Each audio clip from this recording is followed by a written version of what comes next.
We're going. We're rolling. Go. Sweet. All right. Welcome back to another episode of Fireside Tats, the premier tattoo education podcast for toddlers. I didn't research that at all. Just made that up on the spot. So we're back today. I have a guest. I'm missing my host. Old Turbo bailed on me. I have no idea what happened to him, but luckily I had a backup plan.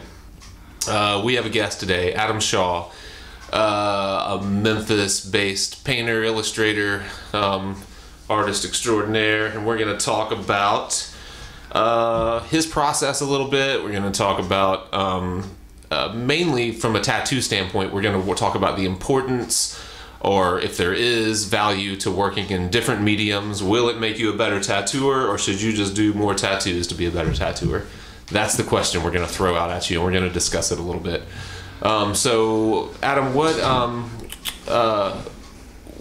I guess we should start with just a little bit of your background. I will post a link to your work or whatever link you want me to give. I know your website, I think, is abshaw.com, right? Yeah, that's it. And a lot of his work is on there. Adam, I've known him for quite a while now. He's a great figure painter.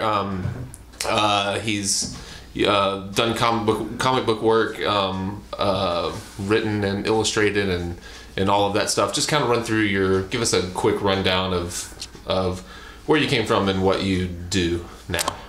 Wow. Okay. Yeah, you have about 15 seconds. Okay.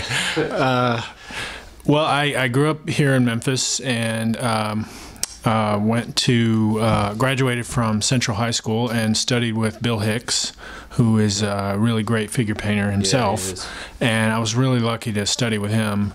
And he helped me put my portfolio together. And I was, oil painting at 16, 17, which really is a great time to start if you're into art. So, and he helped me get my stuff together. And I went to art school in Cleveland, Ohio, for 4 years at the Institute of Art up there. Huh.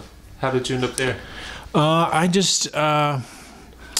really applied to a lot of different art schools in New York and RISD and other places around the country, and Cleveland just gave me the biggest scholarship, and I had family up there, so I was. Okay.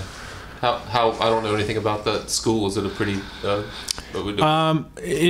It's a good school. It does have a strong painting department. I don't actually know right now what it's like, but when I was there, it had a really strong painting department and an illustration department. Huh. And they have a glass studio, and the nice part about it was they had a lot of space to do for students. So that was really cool. Yeah. I went to art school here in town at MCA, and we didn't. A glass studio. That's pretty interesting. We didn't have anything like that there. I always thought that would be a cool medium to work in, but I never got the chance. Did you go to school or study some overseas, like Scotland or something like that? Yeah. My third year, I went and studied for 6 months in Edinburgh, Scotland, and studied painting, and that was really cool. Great. Opportunity. Yeah. So you spent just a semester there, or the whole year? Yeah, it was just a semester. Yeah. And so now you've been a painter for a long time. You do a lot with comics. Were you working in comics the entire time that you were? Actually, no. In school, I was just painting, and actually didn't even read comics during school. I read comics growing up, but then I just kind of lost interest for a while when I was painting. And then after I graduated from college, I got back into comics and read, Watchmen and Alan Moore stuff and The Dark Knight, Frank Miller and that stuff. So I got back into comics and wanted to, I went to some conventions and everybody said, you need to do your own comic to get noticed by companies. So that's, I ended up doing my own stuff. Yeah. And so was Bloodstream the first thing that you did?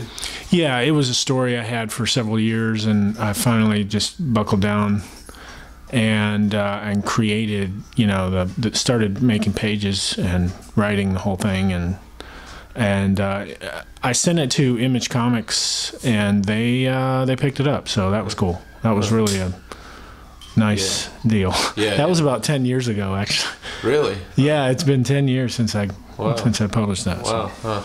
That's that has to feel great to have someone actually pick up not only your artwork, I mean not only your drawings, but your story and everything together. Especially, I'm sure that was I'm sure that's pretty exciting. But you bring something different to like illustration and comics with such a painting background. You're very loose and gestural, but you've found a way to walk that line. I mean, a lot of people a lot of comic artists are very technical and very precise. And we were just talking before we started recording about you're struggling with inking and stuff like that because of maybe your background, the way that you draw, or the way that you started. Do you like?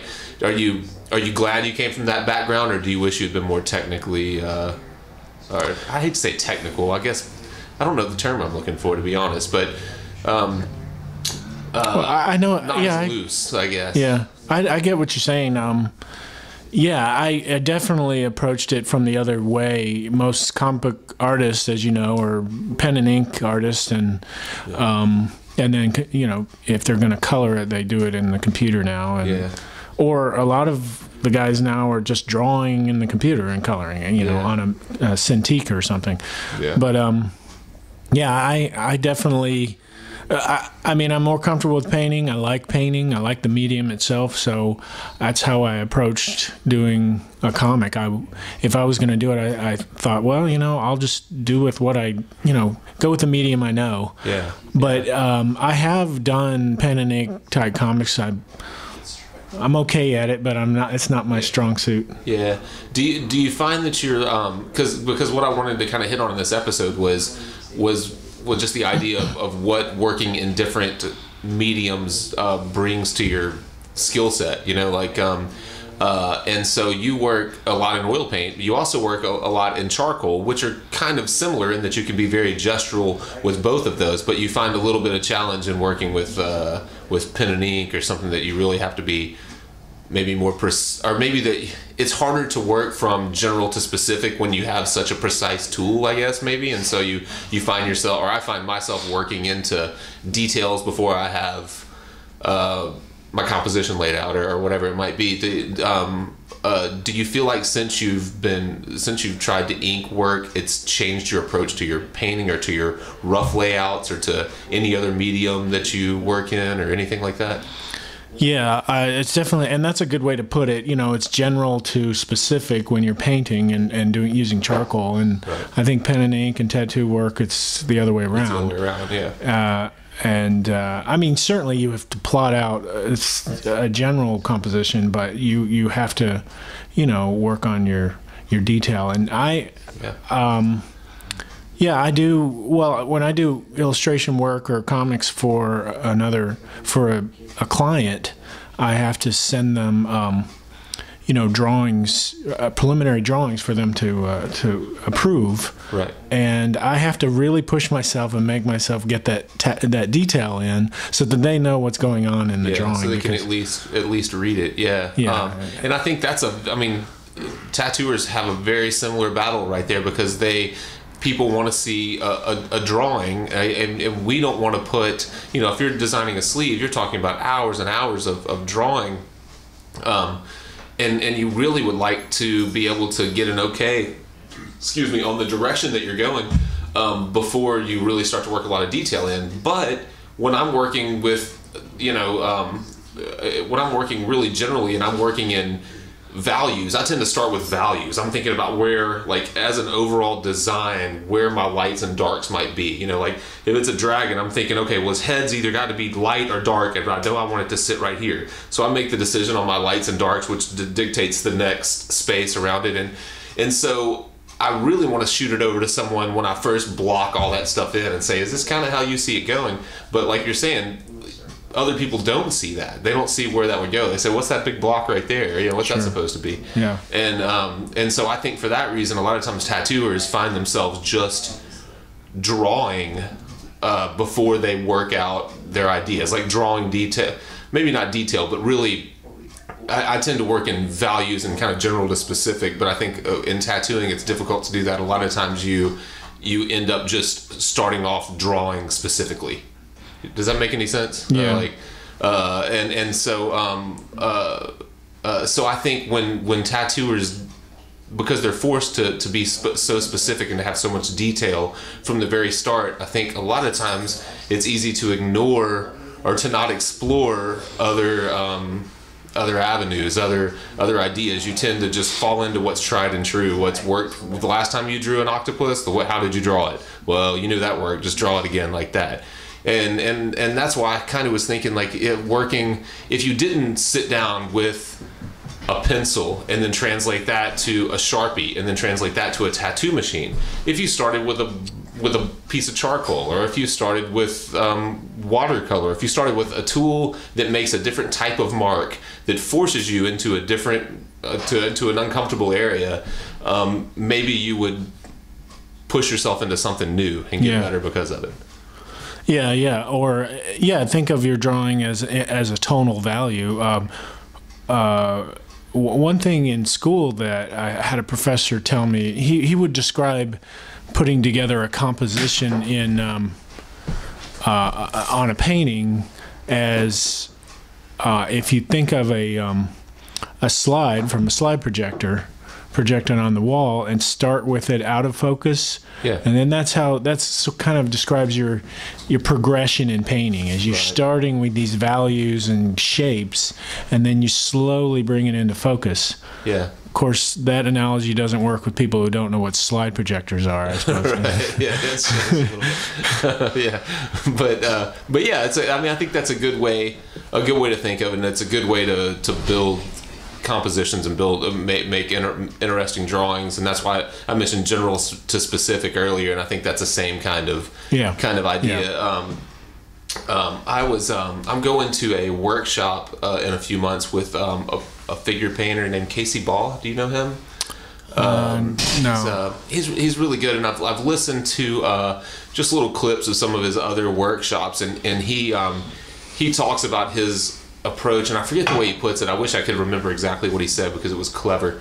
But he basically, when he's laying out, he paints from life always. He's always painting from a model, and he talks about working from value to color to something, and then drawing being the very end. And his idea behind it is basically like, you can't really, he's like, if I'm getting a little paint and I'm working onto my canvas and I get that eye just right, and then I still have all this to do, and it's like, what do I really have right there? I don't even have any paint on the canvas yet.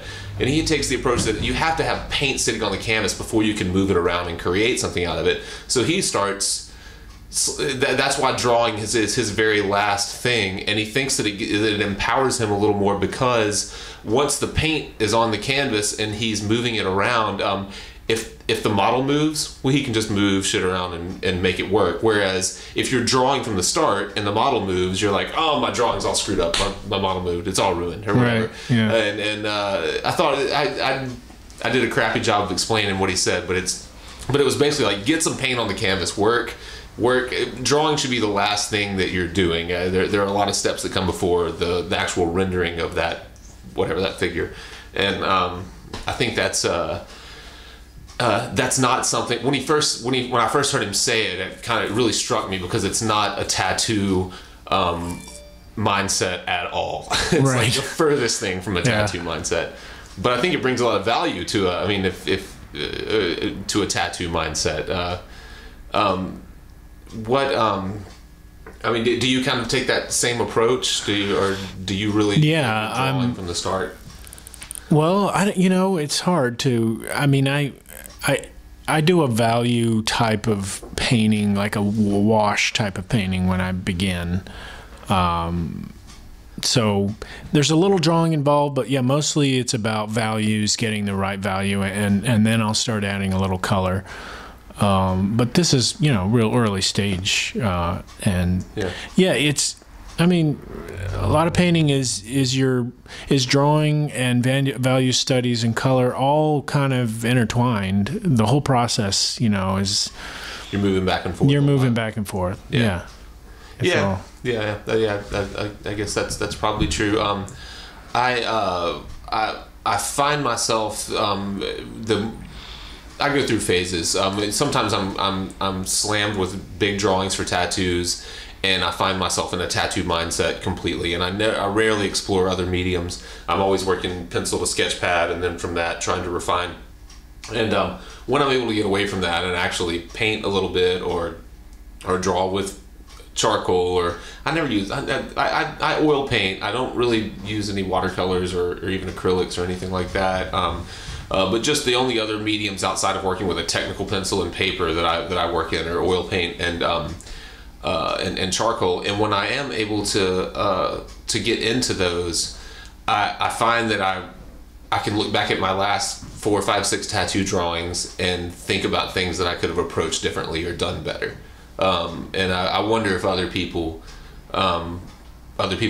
realize that, or if a lot of people, especially when you're talking about tattooers that have a very traditional, like, Americana approach, or a Japanese kind of, when you're talking about like traditional tattooing where bold line, bold color, very crisp, made to last on human skin for 50 years, just when it's very illustrative and bold and simplistic and kind of, I hate to say dumbed down, but dumbed down. I think a lot of times when you work in that fashion, you never really consider other mediums, because what's the point? I already know what I do. It's just like this. It's like really heavy lines on the outside, finer lines on the inside, really bold blends from black to my red, from this to my that, colors straight out of the tube, because that's what that's what Sailor Jerry did, and that work, and his tattoos still look good. And so I think a lot of times you get away from experimenting, or you never learn to experiment because you start because of your process, because you just get dependent on your process. Sure. So, but, I think it's really important for any artist in any medium to explore other mediums and take a drawing class, or even keep up with some kind of figure drawing class. I think drawing the figure for me is just a really good way to keep my skill level up and just practice, because it really relates to every medium you can do, and or just learning line and value, and just relationships between shapes and subtle value changes. It's I think it's true when you're drawing the figure, especially, and I'm sure I've never been a landscape painter or anything like that, but I think it probably relates to that as well, that the longer you look at something, the more that comes to light for you. And if there's any way to translate that to illustrative tattooing, it would be good for any tattooer's toolbox to have like explored those things and really had to like look at a person and draw them and deal with it when they move a little bit, and learn relationships and learn just really how light works, how it reacts to form and stuff like that. Because when you're inventing it all out of your head, when you're drawing a Sacred Heart and the flames come out of the top, and they don't relate to anything around them because it's just stylized, and there's a lot of value to learning what that flame would actually do to the shapes around it. And you really you could still probably keep your traditional approach and really make it more interesting if you knew exactly what that light would do to those things that were around it. Studying light is what it's all about. In drawing from life, and how the light affects every shape and reflects off of certain shapes onto others, and it's a very valuable tool to keep up with figure drawing, or landscape, like you said, or even just sketching outside. Have you done much? Do you do a lot of landscape paintings? I know you have a lot of nature in your paintings a lot of times, and I know you deal a lot with light, but do you ever paint? I don't know that I've seen you do anything that didn't involve a figure. Do you do a lot that's not figure? I do some landscape painting, but I don't. And I've done some stuff on location, but I'd like to do more. I need to get back into that. I have a nice travel easel, but I haven't used it lately. But it's also another great way to practice and to learn light and shape. Sure. Right. And how light changes, I think probably you get a lot of that. I don't know. I'm a terrible photographer, but we were talking earlier. We have a houseboat in Heber Springs, Arkansas, and right now the leaves are incredible. I mean, it's like it doesn't even look like you're on Earth over there right now. And so I was running around taking crappy photos with my iPhone, and just like from 5:48 to 5:52 in the afternoon, I was just like, man, look how much this changed. Like taking photos of this tree, it's interesting to if you can stop and pay attention to it. And I never get out and paint it out in nature at all, but I'm sure that my mind would be blown if I did, just from that little bit of like taking photos and just witnessing it, just watching it, because you watch it a lot closer when you're trying to paint it. So yeah, you really have to paint fast and be there in the middle of the day when the light, it looks relatively the same over a few hours. But if you're late in the day, you got to paint quick. Yeah.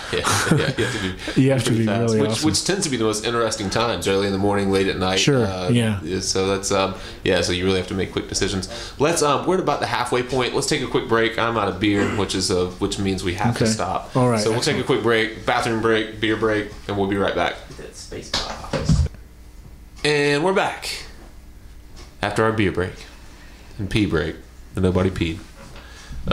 So we've hit a little bit on what value you and I both bring to, or what we both place on working in different mediums. You feel like the working with a more technical instrument like a pen and ink has probably changed your approach a little bit or had some influence on it.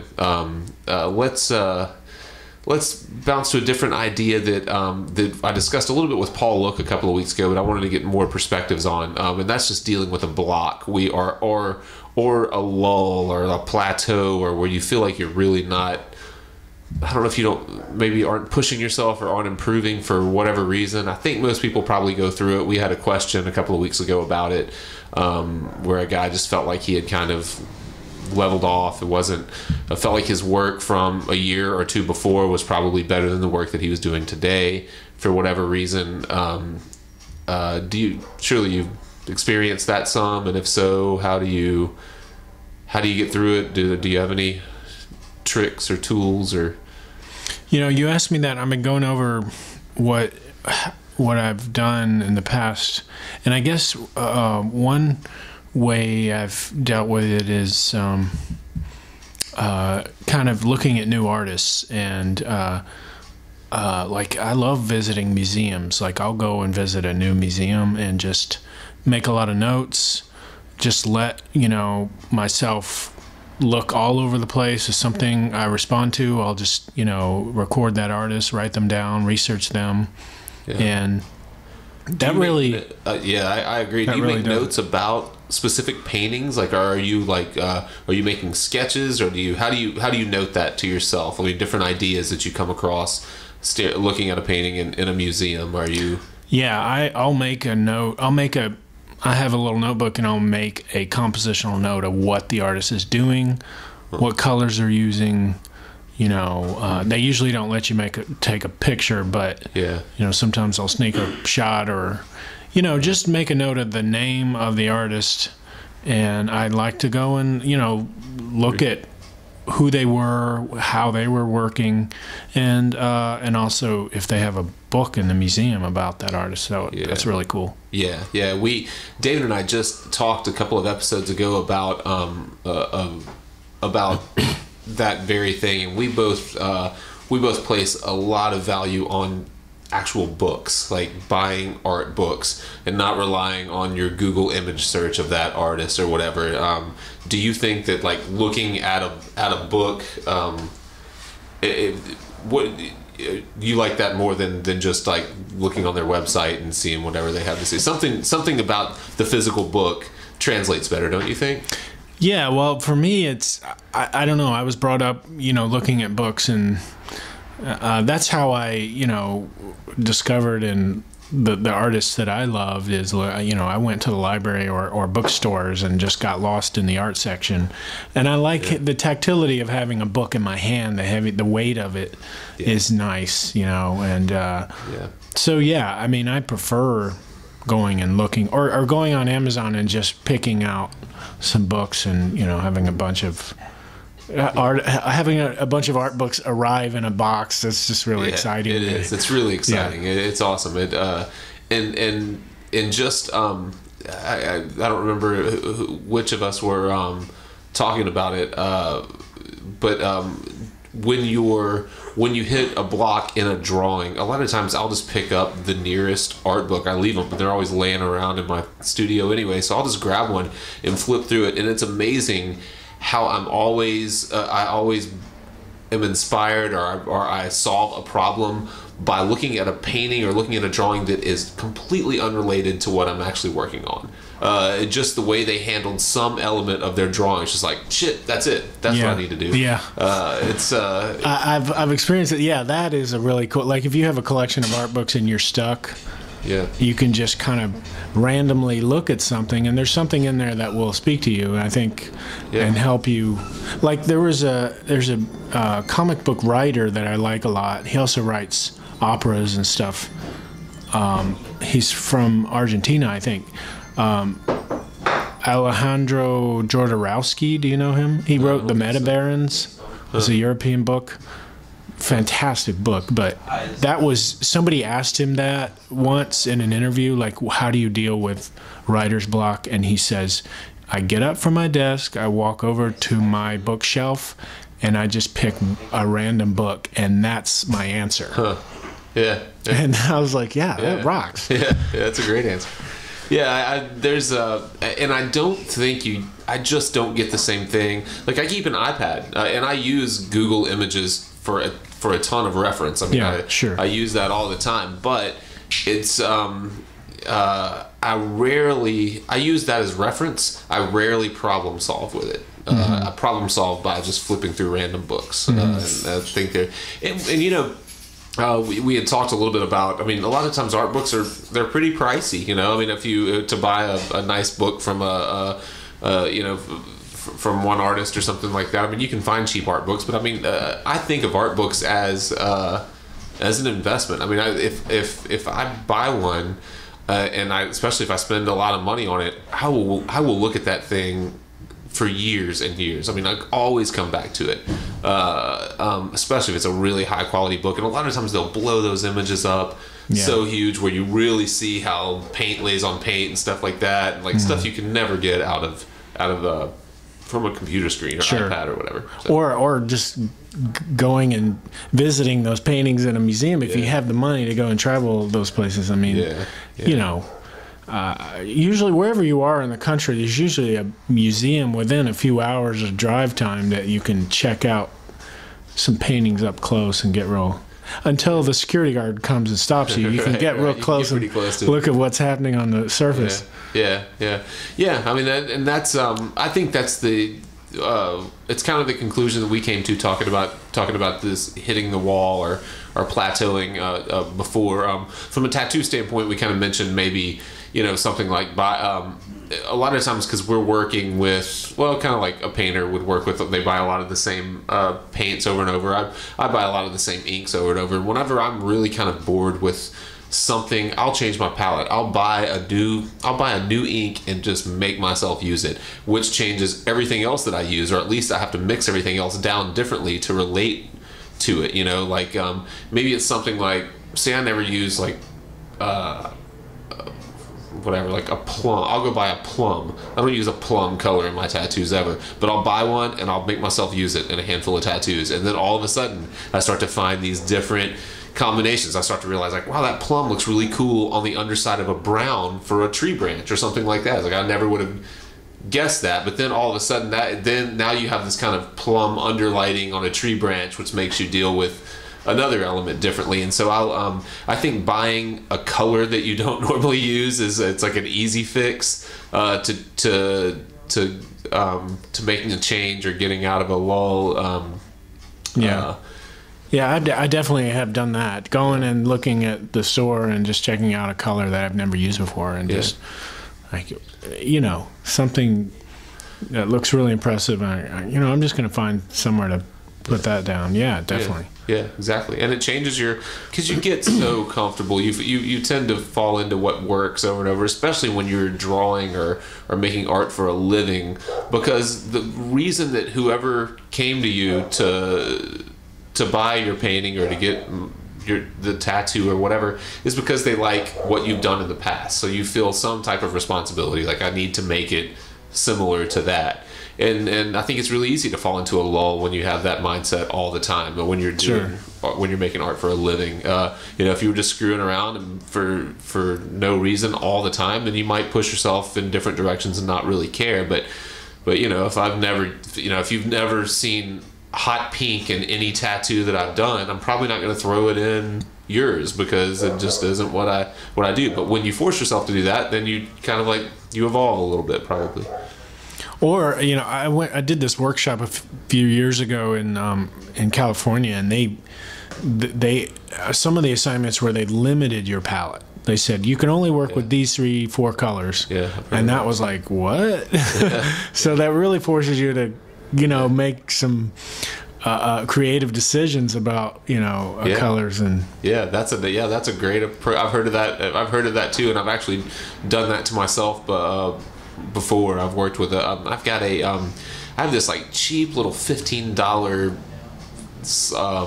paperback book that I bought from the art center years and years ago when I was in art school, probably, that it's just called How to Paint Like the Old Masters, and it has a recreation of different palettes of different master painters and how they think they approached their paintings. And so many of them were really limited palettes that I made myself kind of not copy the paintings, but paint something and try to follow their procedures.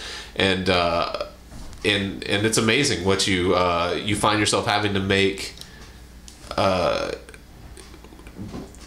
decisions. I mean, it really simplifies your process a lot whenever you don't have a lot of options. This was called a Zorn palette. It was an artist, Anders Zorn. It was about 100 years ago. This guy was from Sweden, I think. He was a impressionist contemporary with those guys. But that was what they called this palette. It was the Zorn palette. What was it like? It was just 3 or 4 colors. I can't remember what colors there were, but white and black in 3 or 4 colors. Yeah, white and black and 3 colors, blue, yellow, and red. And you got every range. But it is good, and what it did was it allowed. It was a painting course and allows you to kind of make all of the colors on your canvas, harmonious. They all worked with each other. Yeah. And that was a good way to do it because you're not introducing all these other variant things that can throw you off. Yeah. Yeah. And that's something, going back to working in different mediums, that I think oil paint, the biggest value that I think oil paint brings is that the ability to glaze and to create an atmosphere that is believable, and that's not something that you see a lot in tattoos. You don't really see a lot of atmospheric perspective, or whatever you want to call it, where everything, because it's all about pop and contrast and can you read it from far away, or things like that. So you always are trying to push, but sometimes when you push contrast and use a lot of color straight out of the tube, and you don't mix things down and try to create a harmonious palette, like you say, you kind of flatten everything out anyways, make it uninteresting. And it's something that's really easy to do in tattooing that I think oil painting really shows you what's possible with just a few colors, really creating some pretty interesting effects. So did you hold on to that palette at all, or do you kind of... I've used it a little bit, but it was interesting to kind of study with. Yeah. But yeah. Let me ask you something. All right. How much tattooing have you done where you are dealing with kind of a depth where it's foreground, middle ground, background? I try to treat as often as I can, I try to treat tattoos that way. I try to create a believable environment, and I definitely establish a hierarchy. I think that's the biggest mistake that not just beginning tattooers, but just tattooers in general make, is they don't really establish a hierarchy. And however you pull that off, whether it's through a foreground, middle ground, background, or atmosphere, whatever, you really have to decide what's important, what's the most important, and what's the least important thing. So I always think that way, like, what do I need someone to see in this piece? And it's tricky when it's simple if it's a tattoo on your shoulder or a tattoo on your shoulder blade and it all exists in one little plane. But where it really gets tricky is when it has to exist around, in the round. Basically, it has to work from different places. So the way that I handle that, and I don't know that it's the best way, is that I establish a hierarchy based on planes. Like, I know what's important in here, I know what's important out here, and I really do kind of draw that way. I think of muscle masses, I think of how I want things to sit on those planes, and then once I've established that, I make them all work. I like connect them, I guess. That sounds crappy, but it's kind of the way I do it. Like, I establish a hierarchy from every important angle, and sometimes it is foreground, middle ground, background. Most of the time, I guess it is. And in tattooing, whenever I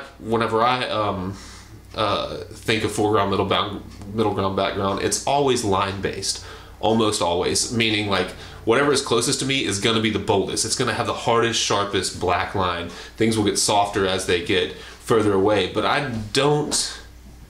there are a lot of people bringing new techniques to tattoo. There are a lot of people doing stuff that has no line whatsoever. I just don't know that I'm comfortable with it 10, 15, 20 years down the road. I don't know how that stuff's going to hold up. I know that tattoos with nice, crisp lines that separate images will read well in 10 years because I've watched it. I've seen it. So yeah, I don't know.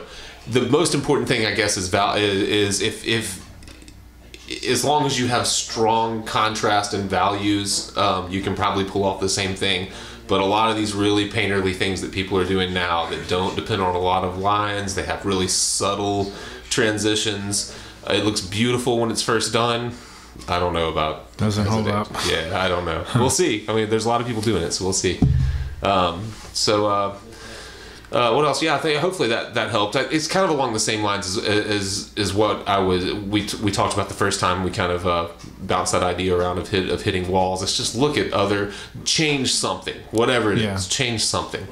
If it doesn't work, fine. At least you know. Yeah, you can change it again. Change something else. Right, change something else. Keep changing something. Change the venue you're in, maybe. Right, exactly. So. All right. Well, cool, man. Thanks for coming out. It was awesome. I am going to post a link. I'm going to post a link to your work, abshaw.com. Yeah. Really nice paintings. I saw some of your paintings at the Jewish Community Center not long ago. I had a show there. That was cool. Super nice. That's a cool little setup they have. Yeah, they have a nice gallery. It's pretty cool. It really is. And it looked great. Everything looked good in there. So, cool, guys. Thank you. We'll see you next time on episode 15 or 16. We're getting up there. Yeah. Thanks. Cool. Awesome, man.